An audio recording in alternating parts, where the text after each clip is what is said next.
Chapter 41. Great Spirit Awakens. I looked up to see the new broncos on their horse rearing and yipping.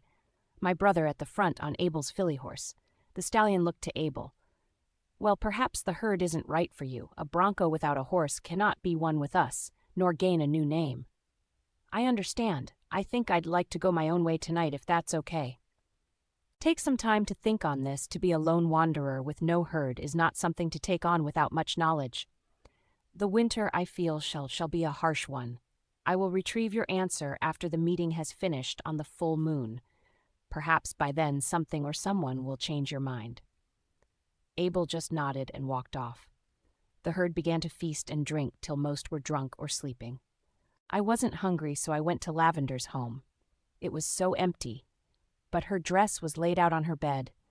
Then it hit me. I needed to go tell Grandma, maybe she could help in some way. I called for Atropos. We started to run for Grandmother's, when from the corner of my eye I see something in the trees running. It was very close to Colt's normal campsite. I stopped my horse, turning to get a better look. Diligence covered in large gash wounds, blood covering his body. He had ran out of the trees and stood still. I ran my horse over. By the time I reached him, his normally strong legs were wobbling with shakes. Blood pooling around him, dripping profusely from the gashes that seemed inches deep. I could tell he was dying. He fell to his side, thrashing about, making such pitiful sounds. I jumped off Atropos to soothe him. Shh! Easy, boy, easy. I saw his last breath as I held his head, rubbing his nose with my now red hands.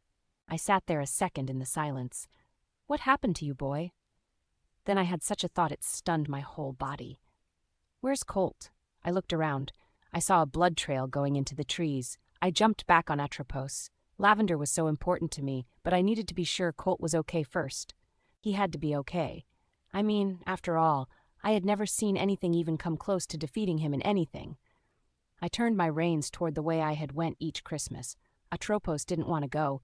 He backed up slightly. Come on, boy, I know what you're telling me, but we have to go. I gave him a gentle kick, something I didn't have to often. With that, he started to glide forward. I patted his neck. Good boy. I whispered as I had just finished saying this. I heard a cracking sound from the trees. I didn't think it to be Colt. He normally wasn't that loud, but perhaps he was hurt. Atropos started backing again, but much faster. Colt? But then I saw its eyes glaring, its mouth frothing with blood, the giant loud breaths that came from its nose, covered in a rising steam from the fresh blood covering the white fur. I knew what this was. This was what everyone talked about in the quiet. This was the Great Spirit, its yellow teeth hanging on a clearly broken bottom jaw, swaying back and forth as it walked, staggering back and forth, making a low, huffing yet growling-like sound. Its eyes the palest of blues. I'll never forget those eyes. It started from a walk to a charge at me. I knew I was no match for such an animal, but what should I do? I knew Atropos was fast, but this animal, though wounded, seemed able to outrun it. I wouldn't make it back to home before it caught me. Even if I did, bringing this thing back without any warning could cost people their lives before it could be taken down. I looked around me. All I had on me was the pocket knife I always carried, but what could I do with that? I had no choice but to take it from my pocket, clicking it open at this point.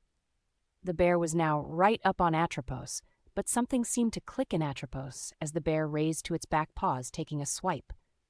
Atropos dodged and turned, kicking at the bear's face. He was able to make contact with the bear's chest, yet the bear didn't seem fazed, other than landing back on all fours, roaring loudly. Atropos was mad. I could tell by the way he was stomping the ground. Maybe we had a chance if we tired him out.